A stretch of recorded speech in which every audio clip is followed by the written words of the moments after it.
여름방학을 맞아서 캄보디아를 찾았던 한국인 대학생이 현지 범죄 조직에 납치가 돼서 អគ្គស្នងការនគរបាលជាតិបានថ្លែងនៅថ្ងៃសុក្រទី10ខែតុលាឆ្នាំ2025ថា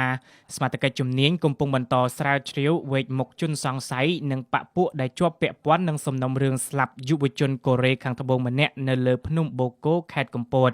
ខណៈសមាជិកទើបចាប់ខ្លួនជនសង្ស័យជាជនជាតិចិនបានចំនួន3នាក់គួរបញ្ជាក់ថាជនសង្ស័យទាំង3នាក់ដែលត្រូវបានសមាជិកចាប់ខ្លួនកន្លងមកនោះត្រូវបានតំណាងអัยការអមស្រាដំបងខេត្តកំពតចោទប្រកាន់ពីបទឃាតកម្មដោយអំពើឃោរឃៅនិងឆបោកតាមប្រព័ន្ធបច្ចេកវិទ្យាជនសង្ស័យទាំង3នាក់នោះក៏កំពុងស្ថិតក្រោមការឃុំខ្លួនបណ្ដោះអាសន្ននៅពន្ធនាគារខេត្តកំពតក្រោយព័ត៌មានស្ដីពីការស្លាប់យុវជនជនជាតិកូរ៉េនៅកម្ពុជាត្រូវបានកាសែតអន្តរជាតិចុះផ្សាយយ៉ាងប្រងព្រាតកាលពីថ្ងៃទី10ខែតុលាអគ្គស្នងការនគរបាលជាតិតាមរយៈសេចក្តីប្រកាសព័ត៌មានរបស់ខ្លួនបានផ្ដល់ការបំភ្លឺថាសមាជិកជំនាញកំពុងសហការជាមួយស្ថានទូតកូរ៉េខាងត្បូងប្រចាំកម្ពុជាដើម្បីរៀបចំបែបបទនីតិវិធីផ្សេងៗនិងកំពុងតាមចាប់ជនសង្ស័យដែលរត់គេចខ្លួនយកមកអនុវត្តទោសតាមច្បាប់បើតាមអគ្គស្នងការនគរបាលជាតិជនសង្ស័យដែលសមាជិកកំពុងតាមចាប់ខ្លួននោះគឺជាជនជាតិចិនឈ្មោះហៃដែលរូបគេបានរត់គេចខ្លួនបាត់កាលពីអំឡុងពេលដែលសមាជិកចុះទៅបង្ក្រាបទីតាំងអនឡាញខុសច្បាប់មួយកន្លែងនិងជាទីដែលយុវជនកូរ៉េខាងត្បូងឈ្មោះ Park Min-ho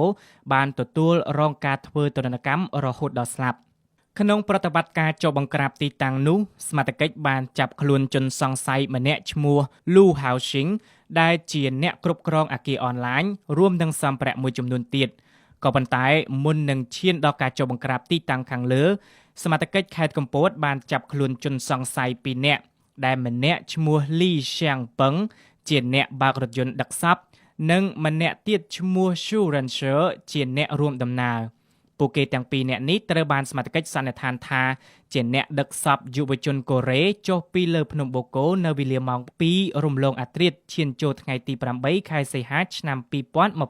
2025បច្ចុប្បន្នជនសង្ស័យទាំង3កំពុងស្ថិតក្រោមការឃុំខ្លួនបណ្ដោះអាសន្ននៅពន្ធនាគារខេត្តកំពតក្រោមបទចោទឃាតកម្មដោយអំពើឃោរឃៅនិងឆបោកតាមប្រព័ន្ធបច្ចេកវិទ្យា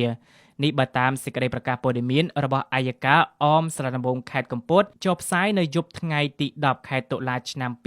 2025ជាការកត់សម្គាល់ហេតុការណ៍ស្លាប់យុវជនកូរ៉េខាងត្បូងនេះបានកើតឡើងជាង2ខែមកហើយតែករណីនេះទើបលេចលឺដំណឹងក្រោយសារព័ត៌មានរបស់កូរ៉េខាងត្បូង The Korean Times នៅថ្ងៃទី10ខែតុលា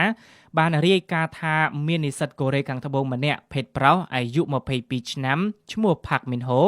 ត្រូវបានរកឃើញថាស្លាប់ដោយសារគាំងបេះដូង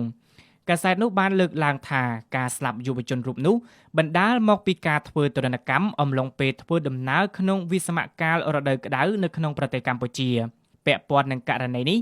រដ្ឋមន្ត្រីក្រសួងការបរទេសកូរ៉េខាងត្បូងបានកោះហៅឯកអគ្គរដ្ឋទូតកម្ពុជាប្រចាំកូរ៉េខាងត្បូងដើម្បីតវ៉ាចំពោះការស្លាប់ពលរដ្ឋរបស់ខ្លួនមន្ត្រីក្រសួងការបរទេសកូរ៉េខាងត្បូងក៏បានទាមទារឲ្យរដ្ឋាភិបាលកម្ពុជាដោះស្រាយបញ្ហាឆបោកអនឡាញដែលកំពុងកើនឡើងខ្លាំងខណៈជនជាតិកូរ៉េត្រូវបានប្រព័ន្ធផ្សព្វផ្សាយអន្តរជាតិរាយការណ៍ថាកំពុងក្លាយជាគោលដៅនៃការចាប់ជំរិត